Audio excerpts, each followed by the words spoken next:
I have more thoughts regarding AI that I cut from my previous video for the sake of time, so I recommend giving that video a watch prior to this one for context. But now I'd like to take a moment to go over the 5 most popular arguments that I see online in defense of AI art and why I disagree with them. Might as well start with the most complicated one. Generative AI is fair use. The reason this one's complicated is because the answer is going to vary on a case-by-case basis. First, we'll need a working definition of fair use.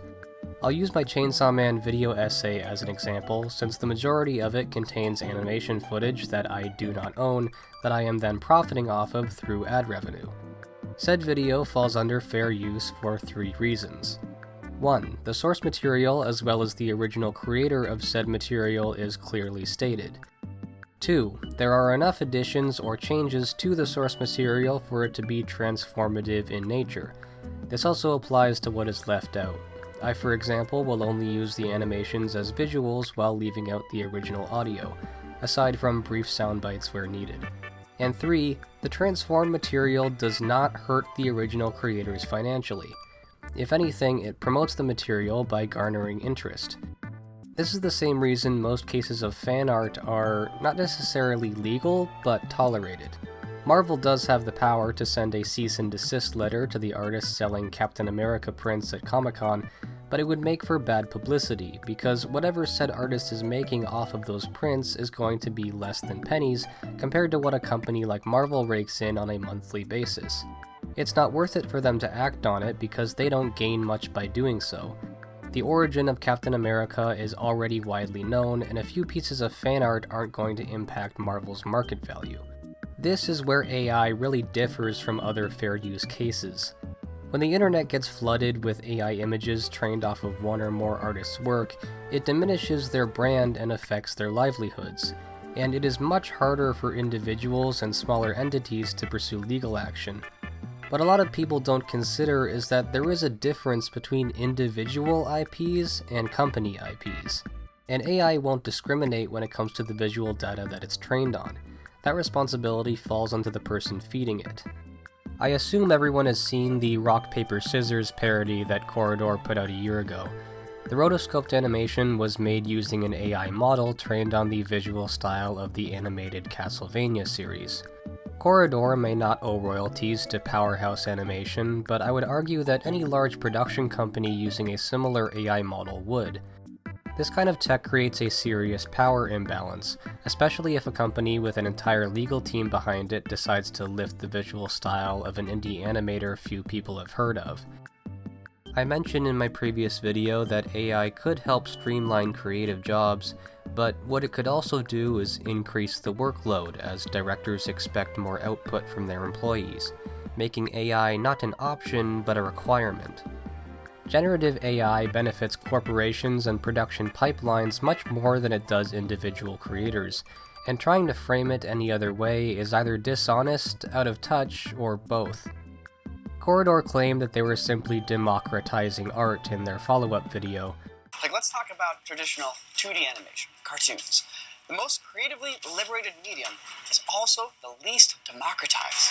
It takes incredibly skilled people drawing every single frame of your movie to make it happen. But I think we came up with a new way to animate, a way to turn reality into a cartoon. And it's one more step towards true creative freedom. This understandably made Castlevania's director Sam Dietz rather upset, and if you ask me, it's a pretty insane thing to say, as if personal ownership and labor mean nothing in this brave new world Corridor is helping to create. Which leads me into the next argument: artists copy each other's styles all the time. AI is no different. It may not seem like it from the surface, but art making is a collaborative process, with artists continually building off of the work of those that came before them. And aside from literal tracing, there will always be minute differences in something an artist has copied compared to the original. Developing an artistic style takes literal years of dedication, whereas generating an image using an artist's name as a prompt takes, a few minutes? Maybe a couple hours if you really want to refine it.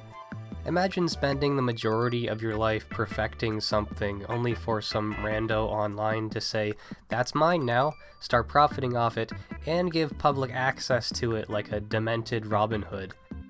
When I take the time to do studies of Kim Jong-il's work, I'm doing it out of respect towards an artist I admire.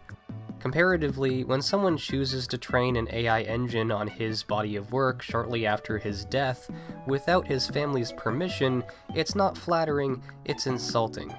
Next argument. AI is just like the invention of photography. Artists will have to adapt.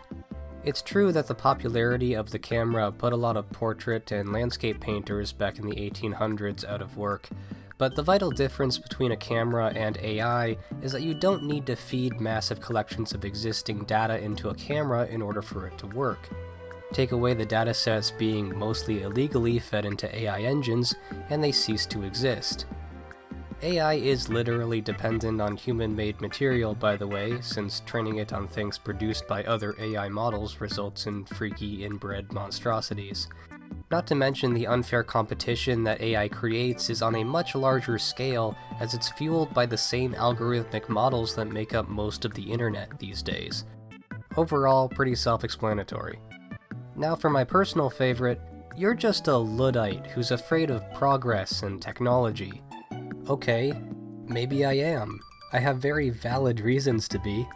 When I was a kid, I would play point-and-click adventure games on my parents' shitty Windows computer, and just 20 years later, we have VR headsets and AI girlfriends.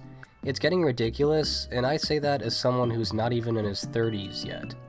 I reject the notion that we need to constantly adapt to whatever the tech industry throws at us. How about the tech industry slows the f*** down for a change? How about that? Just stop innovating for a few years. Evolutionarily, our brains are still catching up to the Industrial Revolution, let alone the effects of social media. Back in the 1920s, radium toothpaste and energy drinks were a thing, until people's teeth started falling out. Around the same time, up until the 70s, leaded gasoline was also a thing until it was revealed it was blunting the IQ of an entire generation. Right now we have a younger generation riddled with ADHD because every online platform now is algorithmically designed to be addictive, especially towards those without fully formed brains. We all have microplastics floating around in our blood, and you don't think this will have any negative repercussions? Do you not have critical thinking skills? Like, we all know the meat industry is evil and unregulated, but at the very least it helps keep the population fed. AI isn't even a necessary evil born from a need in society, it's just the result of software developers going, "That sounds cool," and corporations colluding with them in the hopes of not having to pay people for their skills. Profit over people, that's the name of the game. Last but not least, generative AI is art. I've already given my take on this in my previous video, but let's say I agree. AI-generated words, images, and video also make me feel things, and is therefore art. Okay, what now? That still doesn't solve all the other problems that AI creates by existing. I'm not all that interested in debating the artistic merit of it because it's literally the least pressing issue surrounding AI right now. The question shouldn't be, is this art? The real question should be, is this fair? Art, not art, whatever. Either way, the tech industry as a whole has remained largely unregulated for years and needs to be held accountable. Thanks for coming to my TED Talk. I'm done talking about AI now. No more AI videos.